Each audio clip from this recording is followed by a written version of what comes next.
Hello കൂട്ടുകാരെ, നമ്മൾ ഇന്ന് മെഡിക്കൽ സർജിക്കൽ നഴ്സിംഗിലുള്ള നെഫ്രോട്ടിക് സിൻഡ്രോത്തെ പറ്റിയിട്ടാണ് പഠിക്കാൻ പോകുന്നത്.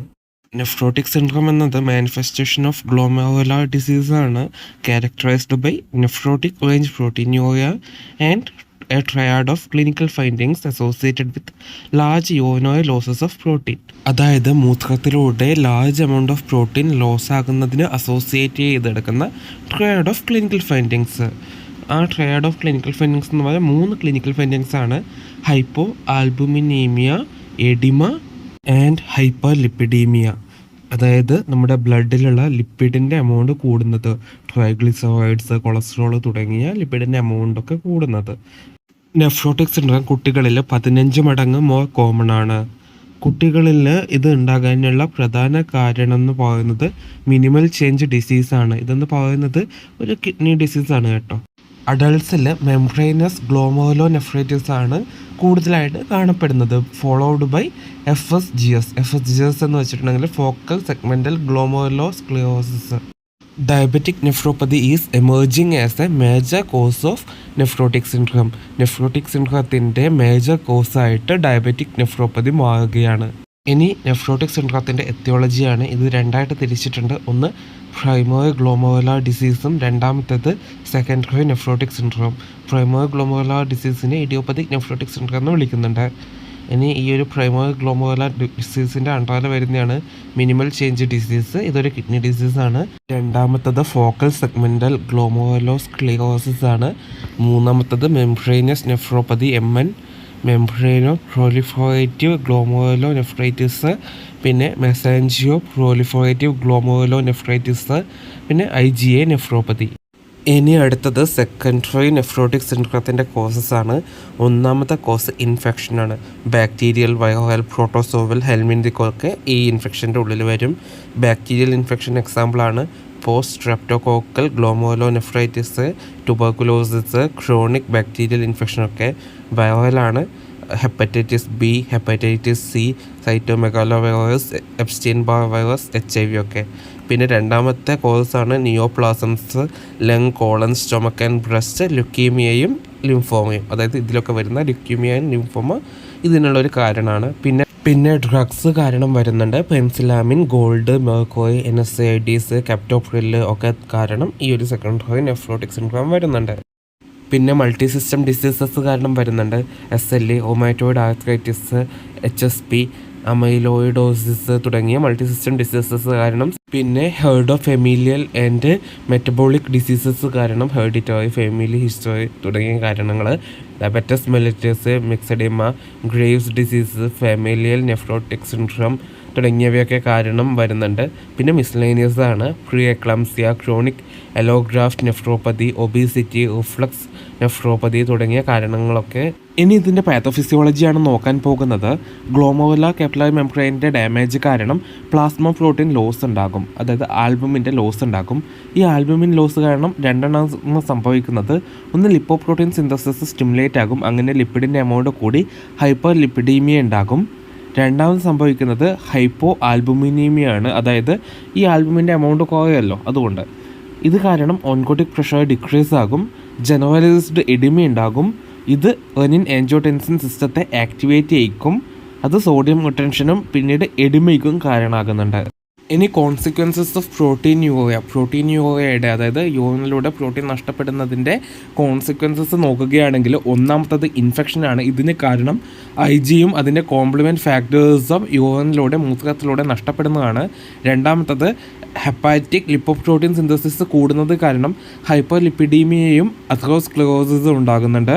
പിന്നെ വൈറ്റമിൻ D ബൈൻഡിങ് പ്രോട്ടീൻ യൂറിനിലൂടെ ലോസ് ആകുന്നത് കാരണം ഹൈപ്പോ കാൽസ്യമയും ബോൺ അബ്നോർമാലിറ്റീസും ഉണ്ടാകും. കാരണം ഈ വൈറ്റമിൻ Dയുടെ ഡെഫിഷ്യൻസി കാരണം കാൽസ്യം അബ്സോർപ്ഷൻ ഇൻറ്റസ്റ്റൈനിൽ റെഡ്യൂസ് ആകും, അതായത് കുറയും.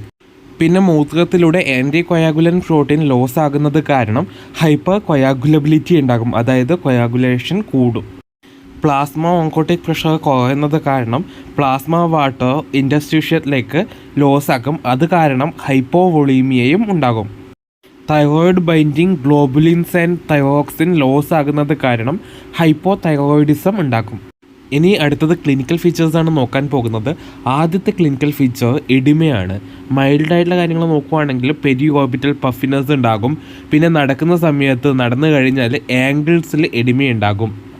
ഓക്കെ, കണ്ടീഷൻ പ്രോഗ്രസ് ചെയ്യുന്ന സമയത്ത് generalised oedema, ascites, pleural effusion, genital oedema തുടങ്ങിയതൊക്കെ ഉണ്ടാകും.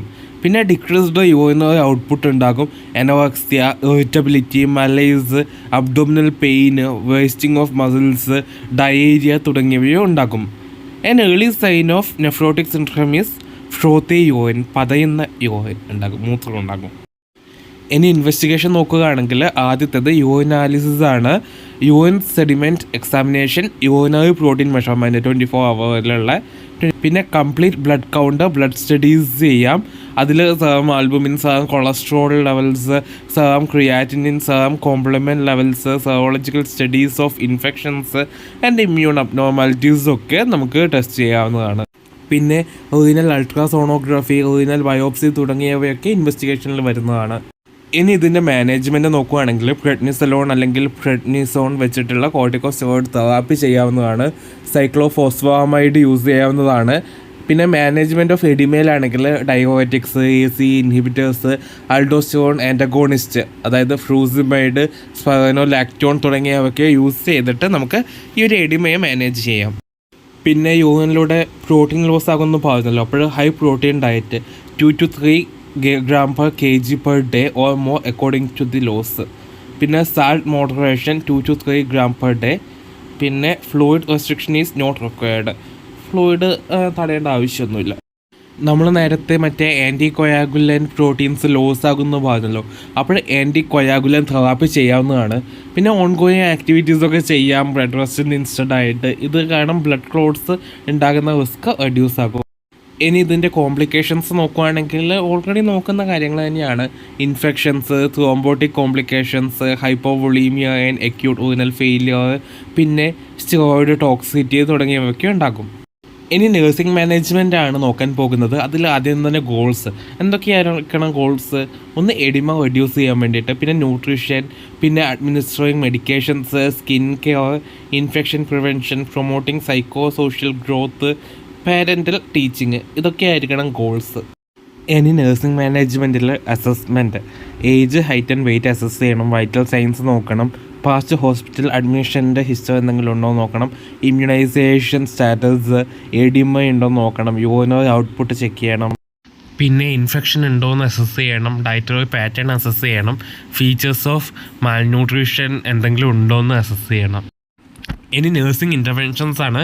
ഡെയിലി മോണിറ്റർ ചെയ്യേണ്ട കാര്യങ്ങൾ എന്തൊക്കെയാണെന്ന് നോക്കുകയാണെങ്കിൽ വൈറ്റൽ സൈൻസ് മോണിറ്റർ ചെയ്യണം, ഇൻടേക്ക് ഔട്ട്പുട്ട്, യൂറിനറി പ്രോട്ടീൻ മറ്റേ 24 ഹവേഴ്സിൽ കളക്ട് ചെയ്തിട്ട്, പിന്നെ ഡയറ്റ്, വെയിറ്റ്, അബ്ഡോമിനൽ ഗർത്ത്. ഇനി ഡയറ്ററി മാനേജ്മെൻറ്റ് നോക്കുകയാണെങ്കിൽ high protein diet 2 to 3 gram per kg per day. ഇനി കലോറീസ് നോക്കുകയാണെങ്കിൽ 50 to 70 kcal per kg per day.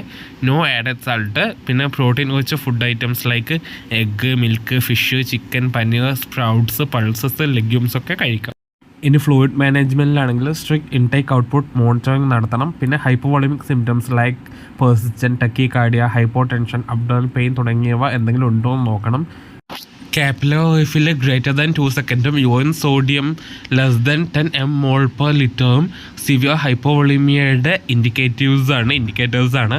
ഇനി സ്കിൻ കെയർ ആണ്. എഡിമെൻ്റഡ് സ്കിൻ കെയർഫുള്ളി ക്ലീൻ ചെയ്യണം. പിന്നെ സ്കിന്നിന് ട്രോമ പറ്റുന്നത്, മുറിവ് പറ്റുന്നതൊക്കെ അവോയ്ഡ് ചെയ്യണം. പിന്നെ കമ്മ്യൂണിക്കബിൾ ഡിസീസസ് പ്രിവെൻറ്റ് ചെയ്യാൻ വേണ്ടിയിട്ട് ഇമ്മ്യൂണൈസേഷൻ നടത്തണം, ലൈക്ക് വെരിസെല്ല. പിന്നെ ലൈവ് വാക്സിൻസ് ഇമ്മ്യൂണോ സപ്രസ്ഡ് ചിൽഡ്രനിൽ അവോയ്ഡ് ചെയ്യണം. അതിന് പകരം കിൽഡ് വാക്സിൻസ് ആണ് നല്ലത്. സോ ഗായ്സ്, ഇതൊക്കെയാണ് ഇന്നത്തെ വീഡിയോ. അപ്പോൾ വീഡിയോ ഏകദേശം ഒരു കണ്ടൻസ്ഡ് ഫോമിലാണ് ഉള്ളത്. ഇതിൽ കൂടുതൽ ഡീറ്റെയിൽസ് വേണമെങ്കിൽ ടെക്സ്റ്റ് ബുക്കൊക്കെ നോക്കാവുന്നതാണ്. സോ മറ്റൊരു വീഡിയോയിൽ മറ്റൊരു വിഷയം കാണുന്നവരെ signing off. Bye, thank U.